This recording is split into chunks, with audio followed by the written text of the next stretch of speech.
Hi, welcome to Steps Ballroom Online and Technical Tuesday.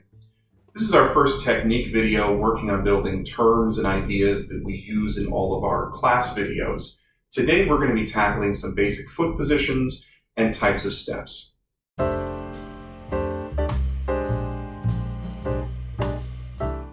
you've ever taken a ballet class, you probably have been taught the basic 5 foot positions, which in ballet are turned out and you have different places for each foot. We use foot positions in ballroom, although they're not usually referenced in a lot of basic steps. But these 5 foot positions you'll find in every step that we do. First position for ballroom is going to be feet together. We don't turn it out like you do in ballet. Both feet are still pointing straight forward. What is important is that when you're here, you want to feel like you're balanced over the front part of your foot. The second position that we use is going to be feet no more than hips width apart. We don't want to be at the point where our weight is positioned so far to the outside that it's not underneath us, so it's going to be balanced within here. Again, feel the grounding in the floor. Third position isn't used in a lot of dances, but we use it in closed frame swing. Third position is going to be taking the right heel to the instep of either foot. So this would be third position leading with my left foot. This would be third position leading with my right foot. Fourth position is going to be feet in a parallel line. So start in first position and then take one foot slightly forward of the other. So we have left foot forward, fourth position, but we can also reverse it and have a right foot forward, fourth position. Fifth position is also sometimes known as promenade break in a lot of dances. Your fifth position will be one foot toe to heel and the other foot on a 90-degree angle. This is usually achieved when you're rotating away into the position. This would be with my left foot lead, or rotating away into the position. This would be with my right foot lead. We hit those positions usually in movement. We don't usually stand or stay in those positions for a great deal of time.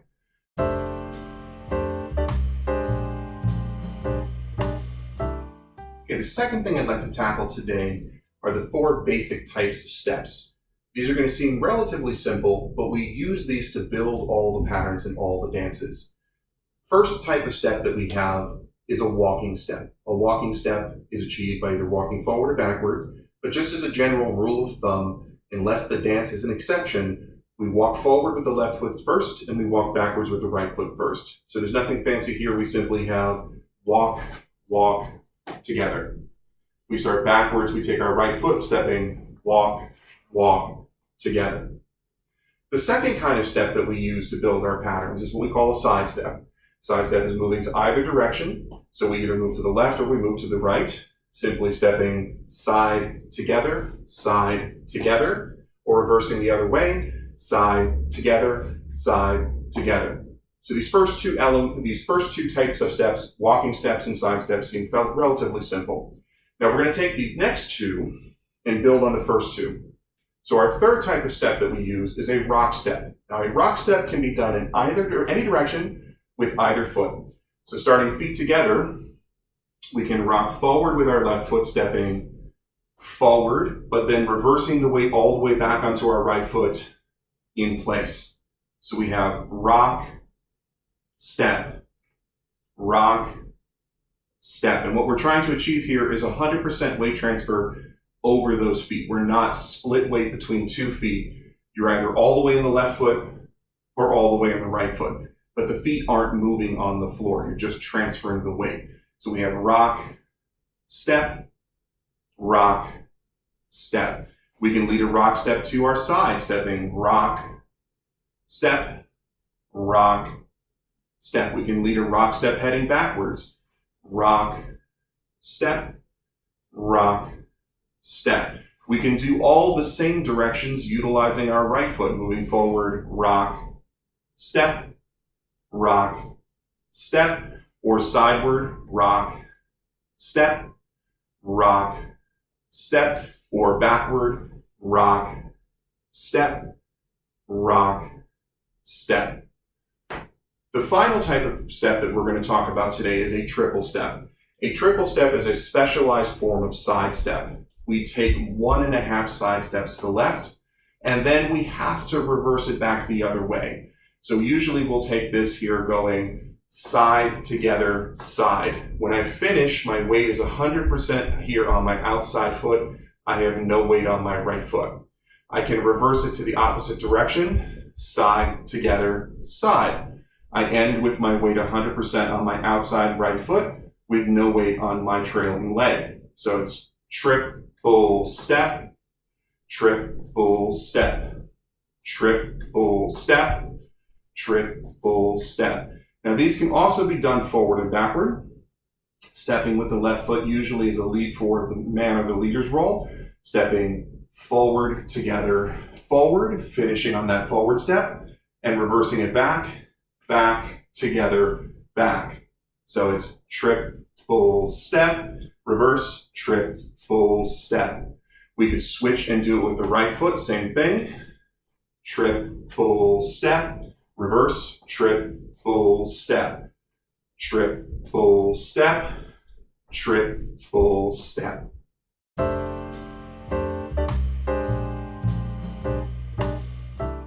Next thing I want to talk to you about is foot balance when we're in a stationary or standing position.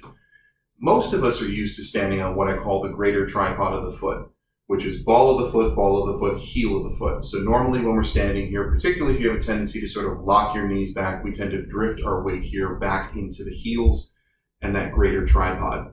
Generally, when we are feet together or on a balanced foot in dance, we want to balance on the lesser tripod of the foot, which is ball of the foot, toes of the feet.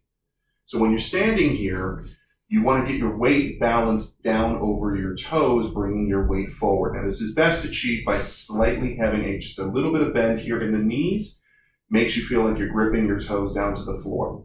If you wanted to go up to tiptoe, you should be able to lift straight up into tiptoe position.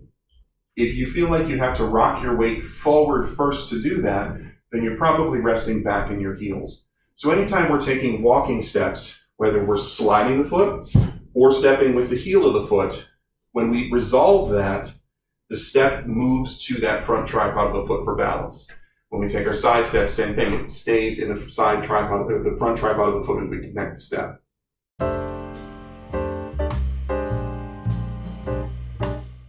Final thing I want to talk to you today about is what we call follow-through. Follow-through is the path that the feet take in between the steps to get to the next step. So in order to do that, we have to put together a basic figure. We're going to put together a box figure. So we take those 4 types of steps that we worked on before, walking steps, side steps, rock steps, and triple steps. We're going to use walking steps and side steps to create our box. Starting feet together, we step, walk forward, then we have a side step to our right, side together, and then we walk backwards with our right foot, walk backward, and then step side together. So we draw a little box on the floor. We'll use this box step figure in a number of dances, but what we're trying to focus in on here is the path that the feet take to get to the next step. So when we're feet together and we take our forward step, that's easy. It just progresses straight forward from us. The next part here, as we're changing from one direction to the next, we have to talk about the follow through. There are 3 kinds of follow through. There is diagonal follow through, there is curved follow through, and then there's closed follow through. Diagonal follow through means that as I'm transitioning from forward to side, walk forward, the line that the foot is going to take cuts across this diagonal center line of the square to get to that side step. Then I will close my feet.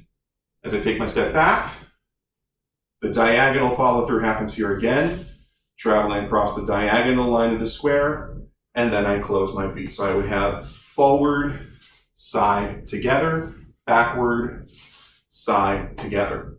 A curved follow through with the exact same step, I would step forward, and then the path of the foot would curve through underneath my body and then transition to the side without pausing. So it's a curved space.